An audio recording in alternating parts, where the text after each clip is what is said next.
In this video, we're going to discuss variable sampling. So variable sampling is used to estimate the amount or value of a specific characteristic in a population. So for example, the balance of accounts receivable for a particular customer. And variable sampling is used with substantive procedures. If you remember attribute sampling, when we talked about that, variable sampling is different in the following sense. So with attribute sampling, we were testing internal controls and we were saying, okay, what percent of the time is the internal control applied?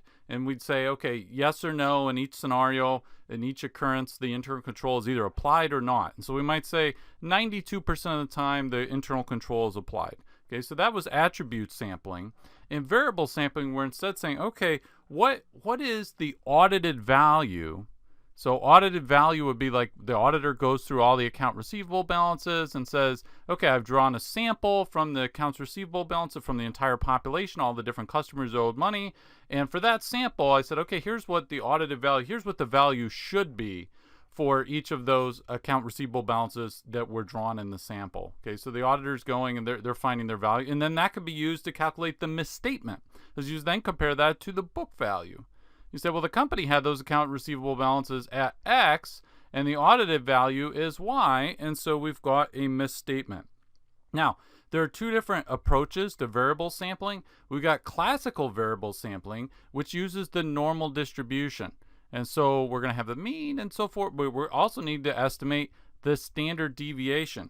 Classical variable sampling is not used as often as the next one we're going to talk about, monetary unit sampling. And the reason is it's very difficult to detect when you have, normally you have very small misstatements when there are misstatements, or maybe you have no misstatements at all.